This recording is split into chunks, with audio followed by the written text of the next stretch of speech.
What's going on, guys? Welcome back to another video and welcome to your stimulus check update, stimulus package and infrastructure update and daily news report for Sunday, August 22nd.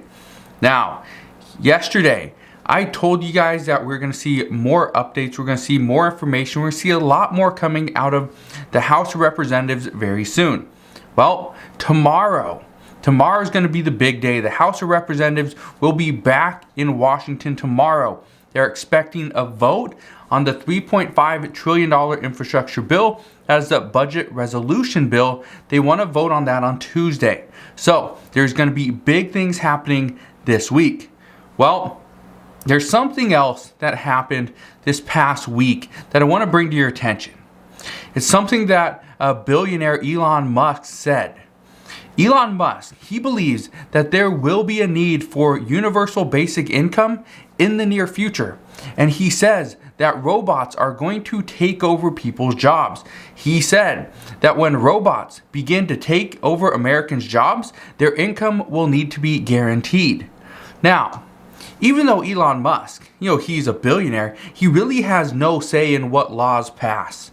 Yeah, he can help, he can contribute to somebody's campaign and hopefully entice them to make certain laws, but he's not the one making these laws.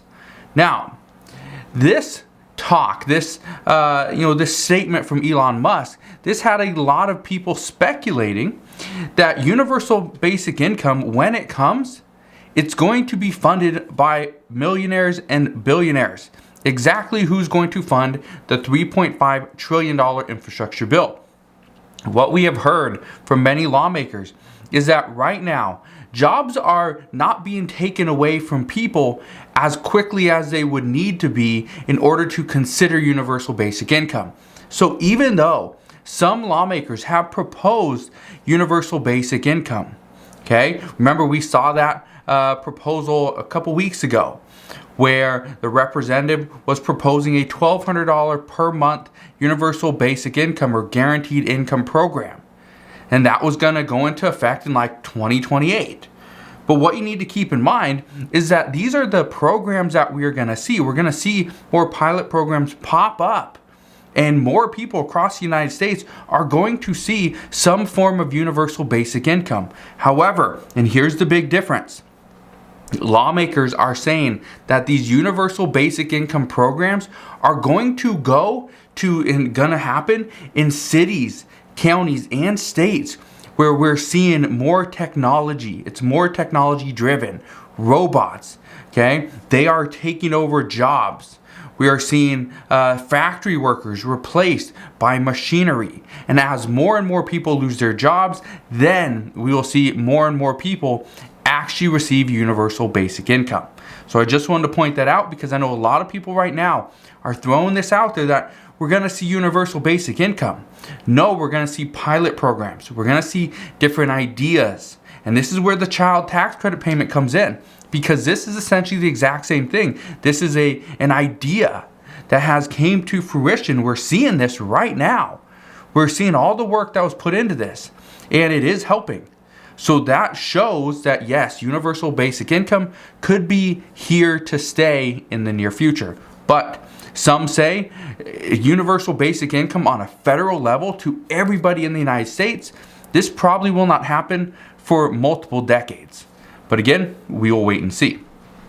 Now, what you need to keep in mind is that lawmakers are using what is happening now. These pilot programs, the universal basic income, the child tax credit payments, stimulus checks as well. They're using this as a way to be like, okay, look, when we give money to the American people, they spend it quicker. When we give money to the American people, they use it for other things. They do this and that, and it really helps out. It creates equality here in the United States. Well, what we know is if we see universal basic income in any form, it will most likely be funded by people like Elon Musk, Jeff Bezos, and other tech billionaires whose companies and people are removing the American people from the workforce. So just keep that in mind. And I thought this was very interesting because Elon Musk, and he specifically said, and I quote, "Essentially in the future, physical work will be a choice." And so that statement from him, I thought that was very interesting. And I think lawmakers are going to push him.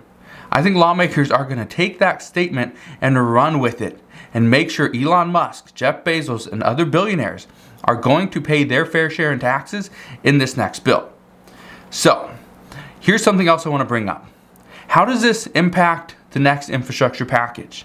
How does this impact stimulus checks? What we know is that at this point, according to multiple experts, they state if the $3.5 trillion infrastructure package or that stimulus package, if that were to be decreased in any way, there would be no way we'd see stimulus checks. Well, according to Nancy Pelosi, that $3.5 trillion infrastructure number, that is a top line number. That is the top. So there is room, there is now a possibility we don't see a $3.5 trillion bill.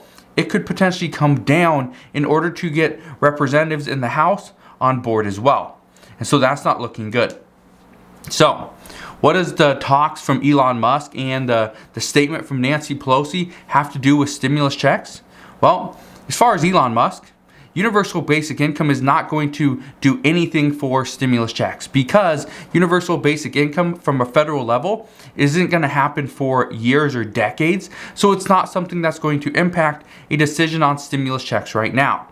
Also, according to multiple lawmakers, they state that stimulus checks could come, but it will not be to help people for what has happened in the past.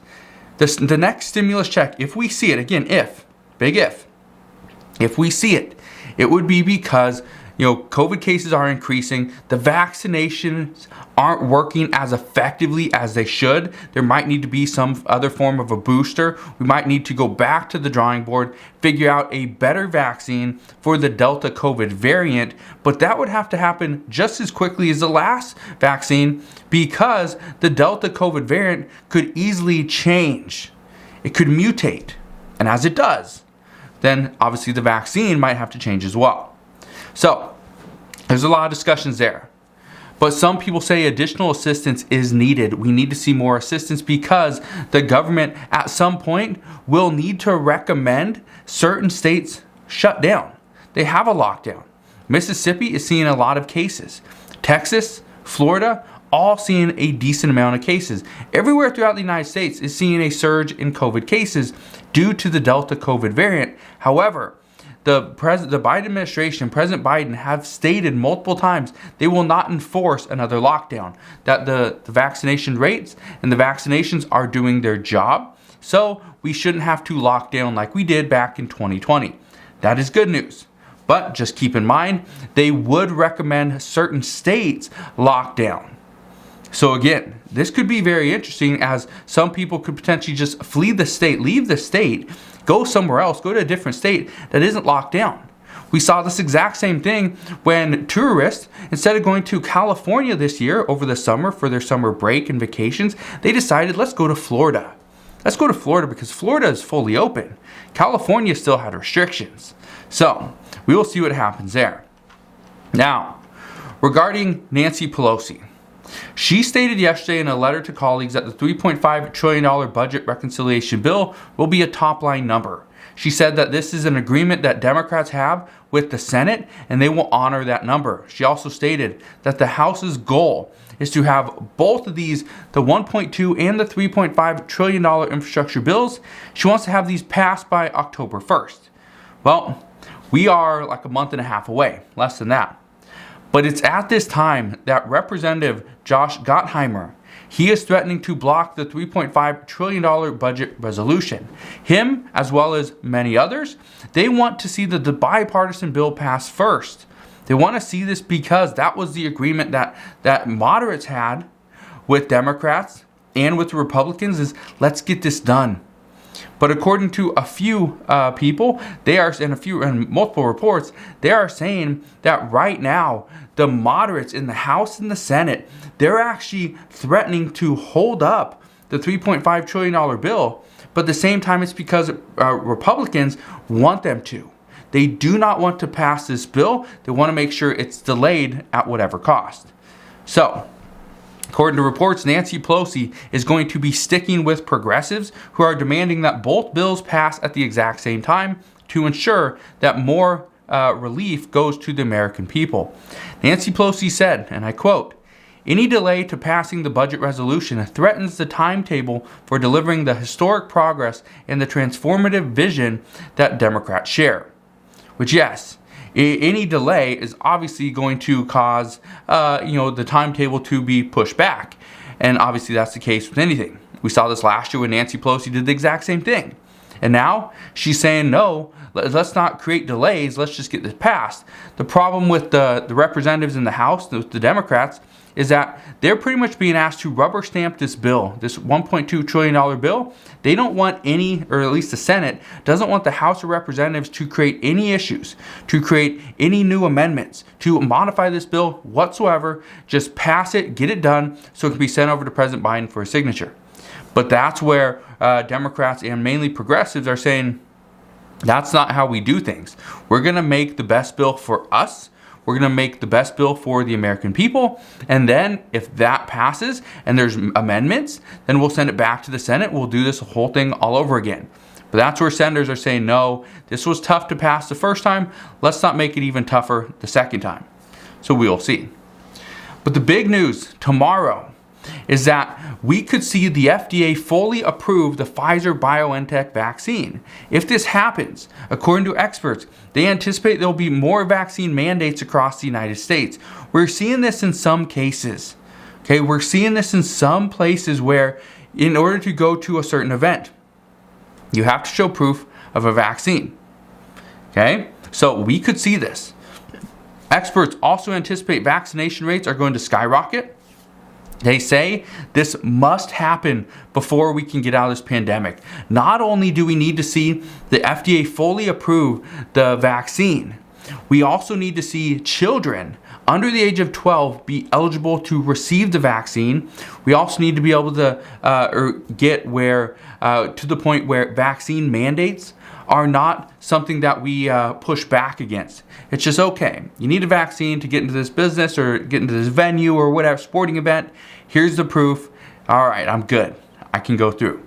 And so they say we need to see this because this is why many experts are saying we are still 1 year away from being back to normal, because until we can get past the mask and vaccine mandates, where it's pretty much just commonplace that, yes, I'm going to wear a mask. Yes, I'm going to show my vaccine, passport or proof of vaccine.